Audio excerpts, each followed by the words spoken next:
नमस्कार, मैं शिक्षा मिश्रा झारखंड के सुप्रभात मीडिया में आपका स्वागत करती हूँ।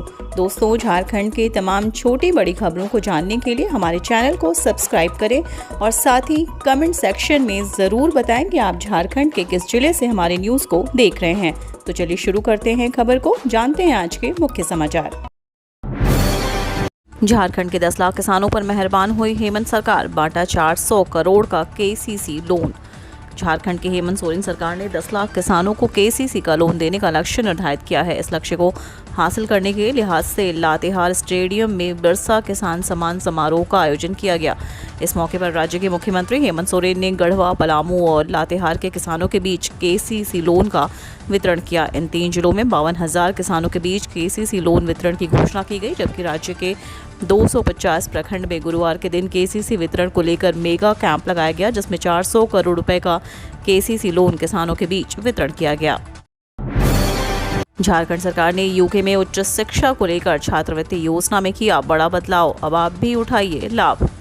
झारखंड सरकार ने यूनाइटेड किंगडम में उच्च शिक्षा प्राप्त करने से संबंधित छात्रवृत्ति योजना में कई बदलाव किए हैं। इसके तहत मोरांग गोम के जयपाल सिंह मुंडा पारदेशीय छात्रवृत्ति योजना का लाभ अब अनुसूचित जनजाति के अलावा अनुसूचित जाति, अल्पसंख्यक एवं पिछड़ा वर्ग के छात्र छात्राओं को भी मिलेगा। साथ ही 30% सीटें छात्राओं के लिए आरक्षित रहेंगी। हालांकि सीटें नहीं भरने पर आरक्षित सीटें छात्रों से भी भरा जा सकेगा। साथ ही इसमें एक नई छात्रवृत्ति योजना शामिल की गई है।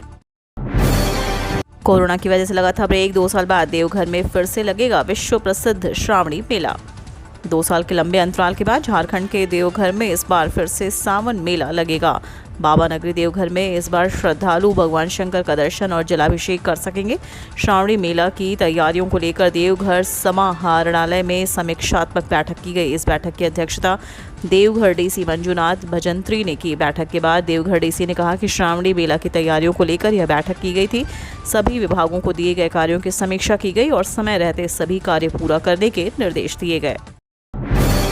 रजिस्टर्ड प्रवासी श्रमिक की मौत पर आश्रितों को मिलेगा 2 लाख का अनुदान। प्रवासी मजदूरों की मौत होने पर राज्य सरकार उनके आश्रितों को 2 लाख रुपए तक की अनुदान राशि देगी। यह राशि पंजीकृत प्रवासी कामगारों को दी जाएगी।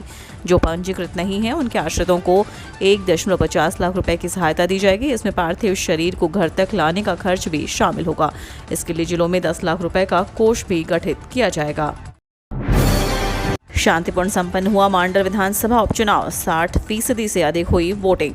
गुरुवार को मांडर विधानसभा उपचुनाव शांतिपूर्ण संपन्न हुआ, 60.65% वोटिंग हुई है। डीसी छवि रंजन ने शांतिपूर्ण मतदान संपन्न कराने के लिए सभी का आभार जताया है। इस चुनाव में करीब 3.5 लाख मतदाताओं ने 14 प्रत्याशियों की किस्मत ईवीएम में कैद कर दी। 433 बूथों पर सुबह 7 बजे से दोपहर 4 बजे तक वोटिंग हुई। हालांकि कई बूथों पर मतदाताओं के लाइन में लगे होने के कारण कुछ देर तक वोटिंग हुई। अब सबकी निगाहें 26 जून 2022 को होने वाली काउंटिंग पर टिकी हुई है। कक्षा 1 से 7 का नया परीक्षा प्रारूप तैयार, सरकारी स्कूलों में अब 6 परीक्षाएं। राज्य के सरकारी स्कूलों में कक्षा 1 से 7 तक के बच्चों की अब वर्ष भर में 6 परीक्षाएं होंगी। स्कूली शिक्षा व साक्षरता विभाग ने इस संबंध में दिशा निर्देश दिया है। हर 3 माह पर 1 परीक्षा होगी। 3 माह पर ली जाने वाली कुल 4 परीक्षाएं होंगी। इसके अलावा 6 माह पर 2 परीक्षाएं SA1 व SA2 होगी। SA1 परीक्षा इस वर्ष नवंबर में और SA2 मई 2023 में ली जाएगी। 3 माह पर होने वाली परीक्षा के लिए प्रश्न पत्र संबंधित जिला के डाइट द्वारा तैयार की जाएगी, जबकि 6 माह पर होने वाली परीक्षा का प्रश्न पत्र JCERT द्वारा तैयार किया जाएगा। रांची हिंसा मामले ने बड़ा खुलासा, उपद्रव के दौरान सक्रिय थे बाहर के कई मोबाइल। रांची में गत 10 जून को हुए उपद्रव की घटना की जांच के दौरान SIT को बाहर के लिंक की जानकारी मिली है। SIT ने घटना में बाहरी लोगों की संलिप्तता पर तकनीकी शाखा के सहयोग से घटना स्थल व उसके आसपास के क्षेत्र का कॉल डंप हासिल किया था, ताकि पता लगाया जा सके कि घटना के दौरान वहां झारखंड के बाहर के कौन कौन लोग मौजूद थे। कॉल डंप में हासिल मोबाइल नंबर के विश्लेषण में SIT को कुछ ऐसे नंबर भी मिले हैं जो बाहर के हैं। घटना के बाद सभी बाहर चले गए। इसी वजह से SIT को उनकी गतिविधियों पर संदेह है। SIT की ओर से अभी यह सत्यापन किया जाएगा कि ये मोबाइल धारक किस उद्देश्य से वहां आए थे। द्रौपदी मुर्मू आज करेंगी नामांकन। झारखंड से अर्जुन मुंडा और ओडिशा के बीजेपी के मंत्री बने प्रस्तावक। राष्ट्रपति पद के लिए एनडीए की साझा प्रत्याशी द्रौपदी मुर्मू आज नामांकन करेंगी। गुरुवार को उनके नामांकन पत्र पर बतौर प्रस्तावक झारखंड के पूर्व मुख्यमंत्री और केंद्र सरकार में जनजातीय मामलों के मंत्री अर्जुन मुंडा और ओडिशा से बीजू जनता दल के कैबिनेट मंत्री जगन्नाथ सारका और टूकुनी साहू ने हस्ताक्षर किया। केंद्रीय मंत्री अर्जुन मुंडा ने नई दिल्ली में संसदीय कार्य मंत्री प्रहलाद जोशी के आवास पर द्रौपदी मुर्मू के नामांकन पत्र पर प्रस्तावक के रूप में हस्ताक्षर किया। वहीं ओडिशा के मुख्यमंत्री नवीन पटनायक के निर्देश पर उनके कैबिनेट के दोनों मंत्री हस्ताक्षर करने के लिए दिल्ली पहुंचे।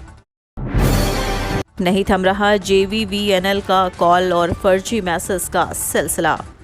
JBVNL के नाम पर फर्जी कॉल और मैसेज का सिलसिला थमने का नाम नहीं ले रहा है। JBVNL के नाम पर मोबाइल नंबर 9064762938 से फर्जी मैसेज भेजे जा रहे हैं। इस तरह के मैसेज का मुख्य उद्देश्य साइबर फ्रॉड के माध्यम से बिजली उपभोक्ताओं को ठगी का शिकार बनाया जा रहा है। कई उपभोक्ता इस ठगी के शिकार भी हुए हैं। इनमें कुछ लोगों ने अपने अपने क्षेत्र के साइबर थाना में मामला दर्ज भी कराया है। इस मामले पर साइबर थाना से लोगों को सलाह दी जा रही है कि मैसेज आने पर कोई रिस्पांस ना करें, साथ ही इन नंबरों पर तुरंत अपनी नज़दीकी साइबर थाने में शिकायत करें। वहीं JBVNL ने भी आम जनता से अपील की है कि यदि उपरोक्त नंबर से कोई मैसेज आया या फिर आए तो किसी भी प्रकार के उत्तर ना करें बल्कि इसकी सूचना दें। झारखंड में बदला मौसम का मिजाज, आज से इन जिलों में भारी बारिश की चेतावनी। झारखंड में आज से लगातार 3 दिन भारी बारिश की संभावना है। इस दौरान तेज हवा भी चलेगी। मौसम विभाग की माने तो संथाल, परगना और बिहार के रास्ते मानसून झारखंड में प्रवेश करने की संभावना है। 2 से 3 दिनों के अंदर मानसून के घने बादल पूरे झारखंड में छाने की उम्मीद है। इस दौरान तेज हवा के साथ भारी बारिश की संभावना है। मौसम विभाग ने तात्कालिक मौसम चेतावनी जारी की है। इसके तहत रांची, गिरिडीह, बोकारो, देवघर, धनबाद, गुमला, हजारीबाग, लोहरदगा, पश्चिमी सिंहभूम, लोहरदगा जिलों के विभिन्न स्थानों पर हल्के से मध्यम दर्ज की मेघ गर्जन तथा वज्रपात के साथ बारिश की चेतावनी जारी की है। इस दौरान 30 से 40 किलोमीटर प्रति घंटे की रफ्तार से तेज हवा चलने की संभावना मौसम केंद्र रांची ने जताई है।